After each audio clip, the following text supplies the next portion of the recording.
I love horror. I enjoy creepy stories, ghouls, ghosts, and goblins, and even leprechauns. I remember watching reruns of the original Nightmare on Elm Street on TV past midnight and being terrified by it. Event Horizon's intense and gruesome imagery gave me nightmares for weeks, and I remember being spooked silly watching the play for The Woman in Black in London. Needless to say, I love horror games. With those, we all know Silent Hill and Resident Evil, the two series more or less at the top of the survival horror genre. But today I want to talk to you about the one I consider both the third of this would-be triumvirate and the scariest, Fatal Frame, known in Japan as Zero and Project Zero in Europe. Let's talk about it to give you all you need to know to get into this terrifying series. The series is called Zero in Japan because the word for the number, Rei, can also mean ghosts. In Europe, for some reason, they went with Project Zero, which was the internal project name for the developer. Lastly, in America, the name was Fatal Frame.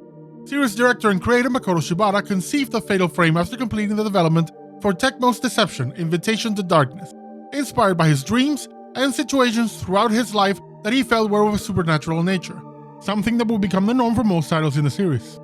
In fact, strange events would follow development in general, with staff reporting anything from keyboards clacking when there was no one else in the office to strange voices coming from the walls, something the sound team would take advantage of, including many of these strange noises in the games. For the first title, the team at Tecmo had one goal: to make the game as scary as possible, watching both big-budget and low-budget Japanese horror and war movies for inspiration and with a strong focus on atmosphere. Though the plot, which was the first thing they completed for the game, had a strong focus on rituals, the team knew next to nothing of the subject. So Shibata took inspiration from Daijiro Morohoshi's famous Yokai Hunter manga, something he would continue to do over the course of the series. The first title in the series has the misleading tagline of based on true events for the American version, as the story draws some inspiration from Japanese ghost stories and urban legends. The camera obscura, the main weapon the players use to combat spiritual threats, was not there from the beginning, but decided on at a later date.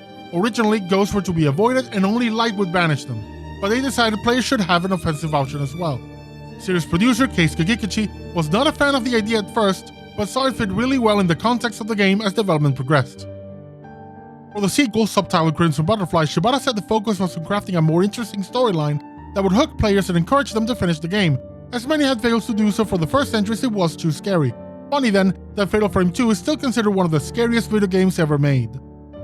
For the third game in the series, subtitled The Tormented, the focus was on fear born from everyday life, leading to the inclusion of a real-world location versus the nightmare mansion the characters visit in their dreams, with the real world slowly becoming haunted and possessed of an oppressive atmosphere. Shibata's interest in the Nintendo Wii inspired the fourth title, Mask of the Lunar Eclipse, originally released only in Japan. Shibata wanted to explore fear through using the players' bodies, with immersion through motion controls, Wiimote Rumble, and even the speakers on the controller. This entry was co-developed with Nintendo and Grasshopper Manufacture, with famed designer Suda51 acting as co-director, co-writer, and designer, though at first he joined the project reluctantly, given his extreme dislike for ghosts and horror. Mechanics and controls from this title will be further refined in the Wii remake of Fatal Frame 2, titled Deep Crimson Butterfly.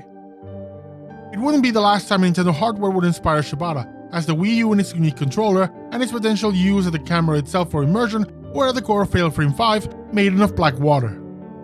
There haven't been any new entries in the series, but Maiden of Blackwater and Mask of the Lunar Eclipse were re-released on all modern consoles between 2021 and 2023, finally bringing Fatal Frame 4 to Western audiences. The Fatal Frame games take place around Japan in the 1980s, as the developers wanted to create a feeling of isolation by not having access to modern conveniences like mobile phones. The first game in the series, chronologically speaking, is Fatal Frame 4, Mask of the Lunar Eclipse, taking place in 1980, followed by the first entry, its events happening in 1986. Fatal Frame 2 and 3 happened within months of one another in 1988. Fatal Frame 5, on the other hand, breaks series tradition with its plot set in 2006. In the Fatal Frame games, the characters explore ancient or dilapidated locales under the influence of a terrible curse as a result of a failed ritual of some sort. These rituals are often very gruesome and complicated and are meant to either contain some form of great evil or to appease spirits and ease their passing into the next world, with the failure of the ritual inevitably doing the exact opposite, resulting in the death of everyone involved. At the core of the haunting is always a female ghost, a priestess or shrine maiden that is the focal point of the failed ritual, such as the rope shrine maiden from the first game or the tattooed priestess from the third. Matching the tormented spirits are our protagonists, and though some games include a playable male character, the main characters of the stories in Fatal Frame are always young women, drawn to the location of the haunting and in terrible danger unless they can piece together what happened there and find a way to break the curse. In some games, they become trapped by the Haunting's curse. In others, they are free to leave, but the curse either follows them or forces them to return. In the first two entries, there is a single protagonist, but from Fatal Frame 3 onward, that number increased to 3, 2 young ladies and a gentleman, with one of the young women being more central to the story than the other, as her arc involves breaking the curse, but all three exploring the story and the haunting from different perspectives. An example is Fatal Frame Mask of the Lunar Eclipse, which has Misaki Aso, Ruka Minazuki, and heartthrob hardboiled detective Choshiro Kirishima. All three have their motivations and arcs, but only Ruka's arc deals with the curse itself. The games are broken down into different chapters, with the curse progressing or becoming more active as time passes. For example, in the first game, which takes place in the cursed Heimuro Mansion, the chapters are called Nights, with the main character Miku Hinasaki falling asleep at the end of each of them. With each night, the derelict house slowly returns to the appearance it had at the time the curse unleashed, with broken parts repairing themselves and new pathways opening, while at the same time revealing new details of the failed ritual and bringing forth spirits more closely tied to the calamity that befell the manor. Two of the titles, Fatal Frame 3 The Tormented and Fatal Frame 5 Maiden of Blackwater, both have a haunted locale and a home base, with the characters traveling from one to the other as the story progresses. Of course, in keeping with the previous statement and the curse advancing, very soon the home base stops being a sanctuary and comes under the influence of the curse. Some of the games have ties to one another, but the central thread through all of them is Kunihiko Aso, a folklorist and scientist who invented the camera obscura and many other spirit tools. He is mentioned in every game, and more often than not, one of his descendants is involved in the story in some way.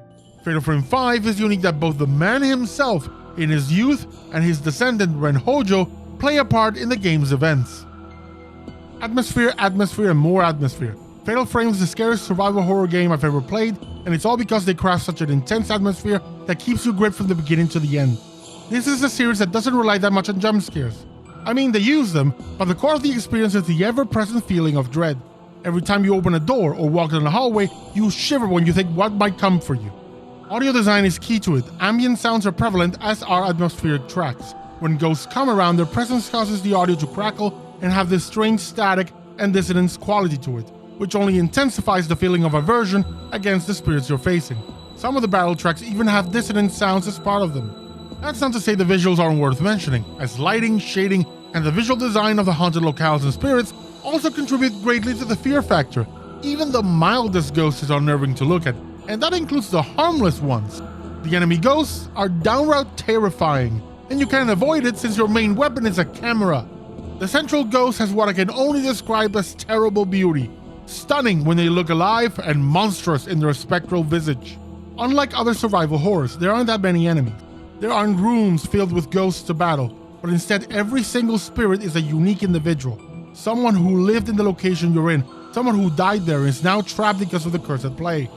Their stories told in the loops they're in as ghosts, and the documents and even recordings found throughout the locations. It makes for memorable encounters, especially the final ghost. Speaking of encounters, fighting ghosts is intense as hell, with the specters moving freely in the environment, vanishing and reappearing, moving through walls even. Not only that, but to deal maximum damage, to trigger the eponymous Fatal Frame or Zero shots, you have to wait until the ghost is right about to hit you with an attack, which, with the erratic nature of their movement, can be nerve-wracking. The stories, though I've kinda boiled them down to essentials, are actually very interesting, with lots of lore to dive into and relate many times to duty versus desire, sometimes even greed. Heartbreak, jealousy, and even love are core elements, and despite the curses and rituals being fairly dark in their nature, there is an underlying thread of hope, particularly in that you don't just interact with evil entities, you also find benign spirits there to provide aid and guide you forward. Hell, even the battles aren't about destroying something but aiding. The camera itself doesn't destroy, it exercises, it cleanses the spirits and puts them to rest. Having said all this, the main reason this series is awesome is that it will scare the pants off you in the way only the best horror franchises can. That, and it proves beyond the shadow of a doubt that kids are creepy. Unfortunately, there isn't much choice, as the only games readily available are the remasters of Maiden of Blackwater and Mask of the Lunar Eclipse from 2021 and 2023 respectively.